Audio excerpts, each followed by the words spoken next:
Back here at Sugar Hills, the feller buncher is done with his part. The skidding on this side isn't done yet, but this is what it'll look like nonetheless. That's not bad for being in here in 2002, let's say, and now 2016. There's a lot of trees left, a lot of diversity. We've got species diversity, we've got age class diversity, we've got a lot of structure. This is the ski trail. It's quite a hill, actually. It's it's dangerous, and but nonetheless, we wanted to make sure we protected the ski trail from as much sunlight as possible, and we've done that. The feller buncher operator, Ross Barrett, has left a nice edge here, especially thick for the skiing, and that's a good thing. Here's one of our big maple trees that got too big. Basically went beyond the point of having any value to us.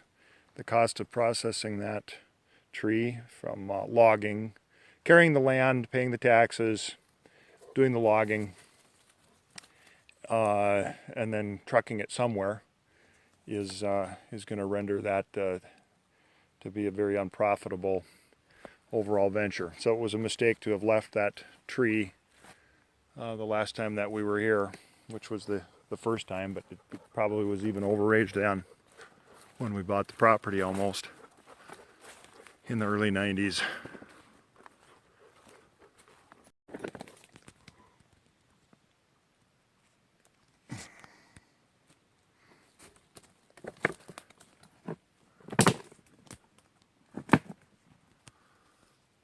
So that tree that I just measured is another maple, 20-inch DBH. Poor quality for sure in the bottom log, but potentially decent quality up there, a little bit higher. This is that same strip along the edge of the ski trail.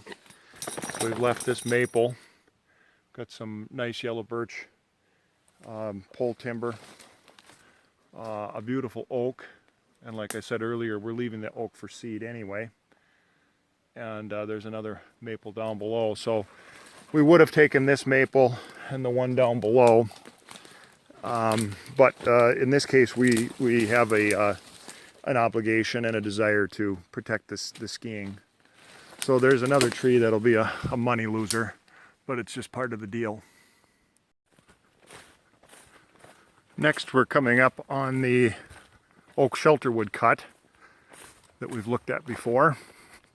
Ross started in here with the filler buncher, which is right there, on yesterday.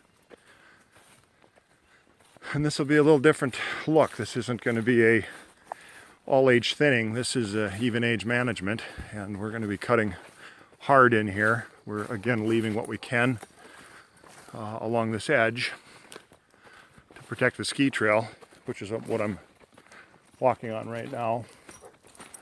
And we're going to leave all the oak and basically take everything else except some scattered small maple and yellow birch. But we're looking for an opening, or openings, because that's what the red oak needs for proper regeneration and quality, and giving ourselves every opportunity we can. So without rutting too much, we want to disturb the topsoil to get down to mineral soil. And there's one of the oaks that we're leaving. That maple's still yet to come down, although no, we're going to leave that for shade. We're still probably within the shade zone of the ski trail.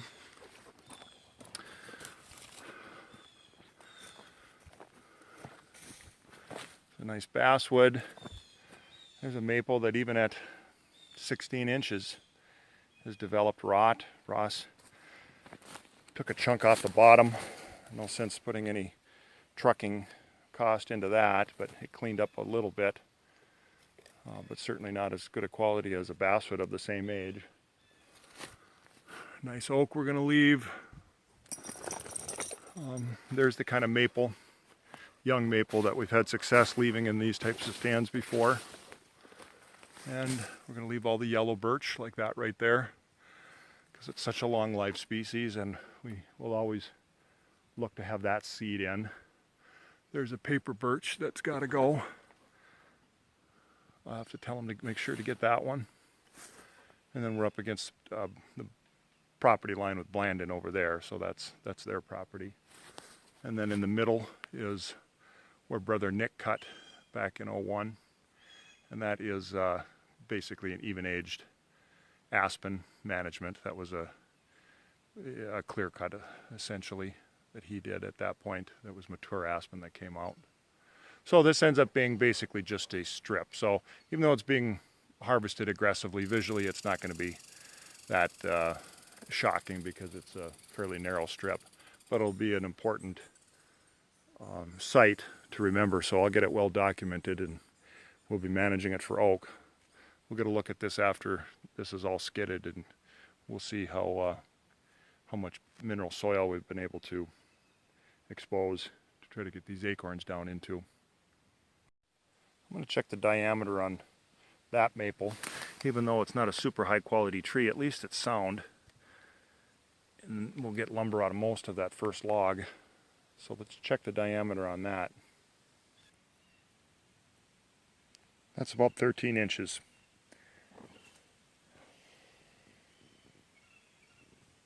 All right, another look at the oak Shelterwood cut from within the cut. I was a little concerned this was going to just be like a moonscape, but now I'm kind of concerned in the other direction that it's not open enough. It takes a lot of sunlight to give the oak a chance to immediately begin competing with the existing advanced regen, and we didn't have a lot of oak advanced regen in here. Advanced regen is what's kind of on the ground, not kind of on the ground, what's on the ground prior to us making the disturbance or the logging activity. And what was present here, hazel, brush, maple, a few other things, is going to immediately take off and flourish, and everything that we're trying to get established underneath it is going to have to compete with that, and it'll be behind the 8-ball right from the start. So the more sunlight we can give it, the better opportunity it's going to be able to get established. We're going to have to come back in here with brush saws once we get some oak established. But that'll be after the next cut, because the next thing we'll do in 3-4 years is we'll come and we'll take the rest of this overstory off in terms of the oak. We won't take the yellow birch, and we won't take the little bit of maple that we left, like that one back there. A small one you can maybe see into the sunlight. Well, anyway, it's a challenging process to basically convert from oak mixed in with northern hardwoods to something that's primarily oak. But we've got so many acres of northern hardwoods, and we don't have very many acres of primarily oak, and this really is quality oak. Everything that you see here that's being harvested and not harvested, the oak that we're leaving is by far the highest quality and most valuable thing, both in terms of the species value itself and the quality of the trees that are growing here. So why wouldn't we want to grow oak on a site that indicates that it wants to grow quality, valuable oak? Now, one of the other challenges that we've got is these are really valuable oak trees right now. And you can see that tree right there. I'll go up the tree. You got a 16-foot log there, and a 12-foot log there, and then an 8-foot log there, and another 8-foot log there before you get up to that crotch. And there's hardly a limb on there. When we come back the next time, half of these trees are going to have new branches that'll have come halfway down the clear bole, B-O-L-E, the bottom section, the solid section of the tree, the usable lumber section of the tree. That's called epicormic response or epicormic branching. And that's what oaks and other trees do when they're subjected to stress and they feel like they need to create more branches. They take dormant buds that are always present there in the bark and they grow branches out of them, and that is not a good thing for us. So that's a cost along the way that we're going to bare to leave this seed source to get the next generation of oak established. But hopefully we'll get lucky and there'll be less of it than normal, which is a possibility here because these trees are really healthy and they have good tops, so maybe they won't feel that they need to push new branches out. Anyway, that's a mouthful on one little site explaining what we're doing. But what I can say, it's great to be out here on a early September day with the breeze, birds singing, and the dog is happy other than having to wear that stupid cone of shame. Good day. Here's one of our oak trees that we're leaving. That's over 18-inch DBH, which means it's probably got a 17-inch top at the top of the first log, which is a #1 saw log. It's even a veneer log. That's probably worth $500. So leaving this and all the rest of those that you see here, there's 20 of them out there in just this one little spot, is a bit of a risk.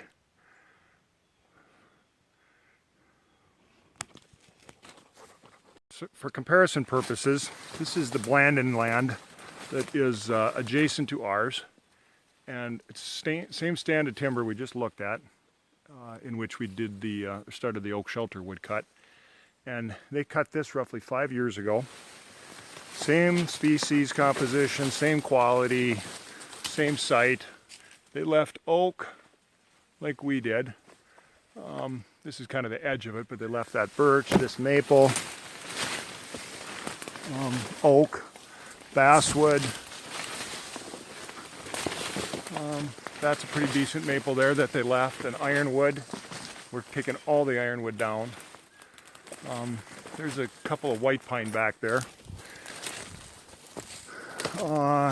It looks like they left all the oak and quite a few other species mix, and they didn't get a real big opening in the canopy.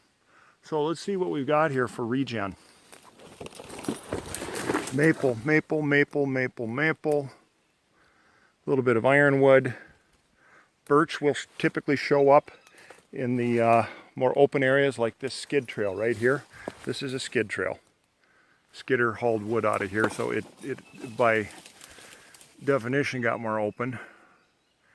And there's a birch. So we'll often find the birch regen in the skid trails, just like we did in our northern hardwood thinning, which is right next door too. More birch, lots and lots of maple. I have not seen an oak yet. I'm sure that they were hoping to get some oak out of this deal. This has not been treated with any kind of a brush saw.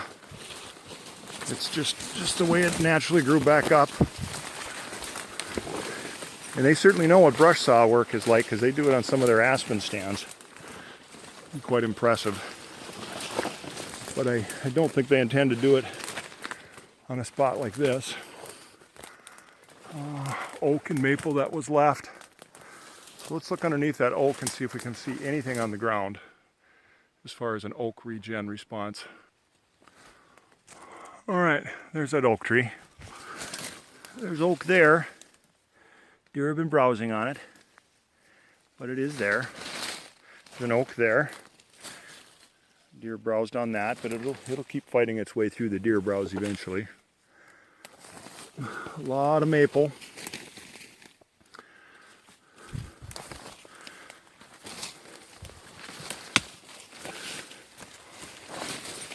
Ironwood.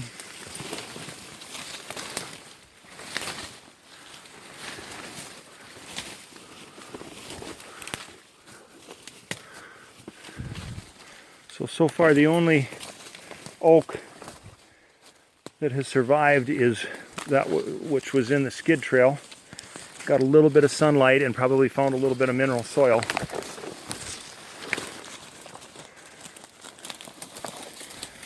There's oak. There's oak. So birch and oak. There's some taller oak right there. That's that tree right there. It's 6 feet tall. got through the deer browse right in the middle of the skid trail. The birch that was probably present, and then there's another oak there. So what do we, well, the birch that was present is above the oak because it got a head start. But they both have done fairly well, only where there was plenty of disturbance, both from the scarification of the skidding and the opening that the skid trail naturally represents. There's another nice oak, 8 feet tall, right in the middle of the skid trail. So essentially we want our Shelterwood cut to be fully scarified, like this skid trail is, but here it's just the skid trail, which I'm walking on. There's that oak back there, and there's a beautiful oak right here. Right there.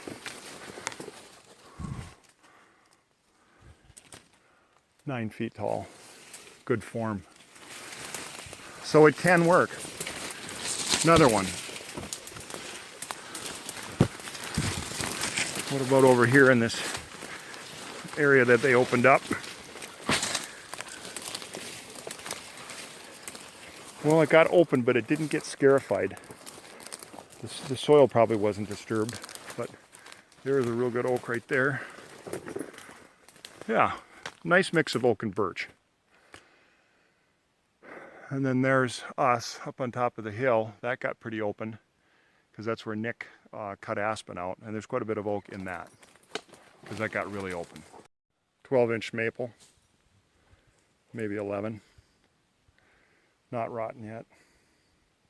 There's an oak that Ross cut. It's probably about a 10-inch. Must have had some kind of a broken top or something, but that is phenomenal color for our part of the world.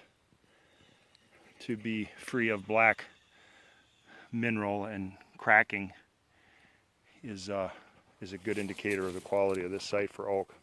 Oh, this forestry is complex. Here's another twist on the story.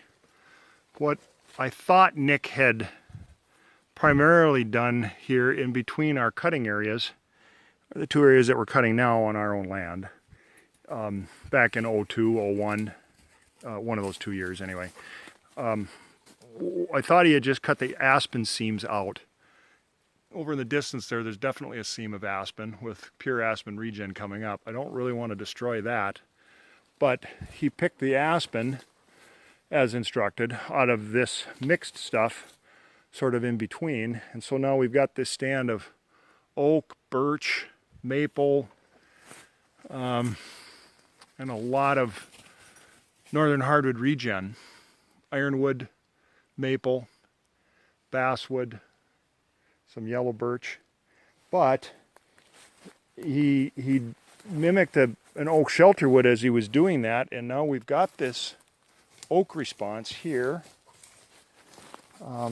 It's in here, it's scattered around. And that's what we're trying to do in a Shelterwood, is get that established before we take the overstory off. And whether or not that crooked little wispy thing of an oak survives on top, it's almost better that it doesn't, because it's the root system underneath that's been struggling and growing, and as that plant up above is surviving, the root system is growing, and we want to get new growth out of the roots of that. And that's what will happen if we were to come in here and cut this. And so now I've decided we're gonna add this to the project. So over there, just on the other side of that seam of aspen regen, is going to be stage 1 of the oak Shelterwood cut, and then this is going to be stage 2 of a modified Shelterwood. Modified in that we didn't cut it hard enough the first time, but yet we got some of the response. But what we left really needs to be managed, and we're going to do that very thing. So we're going to have all these different areas that all have a different reason for why we're cutting the way we are, and that would dictate what we do next. I honestly don't know if I'm going to be able to keep track of all of this. I got to have a system in place to do it. But these are just, a couple acres here and there. And maybe it's just a mosaic of different treatments that we decide a little bit on the fly because we have to do it while we're here. We can't be coming and going for 2 acres. But we've been doing that to some degree for years, and I think the results are pretty darn good. Okay, back over to the northern hardwood mix side, the uneven aged or all aged management. And I feel like I'm making this so complicated in my explanation. Here's essentially what we're doing. Where we have a lot of oak or we want a lot of oak, we are cutting hard and having essentially an even aged oak management regime. Where we don't have a lot of oak and we do have quality northern hardwoods, basswood, birch, maple. There we are doing partial cuts or thinnings, strips, actual thinnings, whatever you want to call them, but we're trying to leave as much of the quality other aged in, and we'll have many ages of trees in here. And we still want to have oak, and we'll even promote oak on a very small scale, but not on a large scale, and as part of an all age management, not an even age management. And these sites are going to be intertwined depending on the aspect, meaning the position of the terrain to the sun, and the soils and the slopes. And we just have to deal with the fact that these are going to be a mosaic, again, I got to use that word because that's what it is, of these different sites, and we have to be prepared to manage them that way in perpetuity. It's a challenge, but it's a lot of fun. And if we can make some great product and a little bit of money and keep the conservation and recreation values of the land at the same time, I think we're doing a good thing. That's what my job is about. Keep in mind also, this is just 2 examples of the different sites and silvicultural approaches we take. There is no white pine here, there is no red pine, and we're not even dealing with aspen to any extent, but in my world, where I'm dealing a lot with white pine and some with red pine, big trees for sawmills, that poses yet another challenge and requires other variants of these all age or even aged approaches. But here we don't have that. We'll talk about that in other places.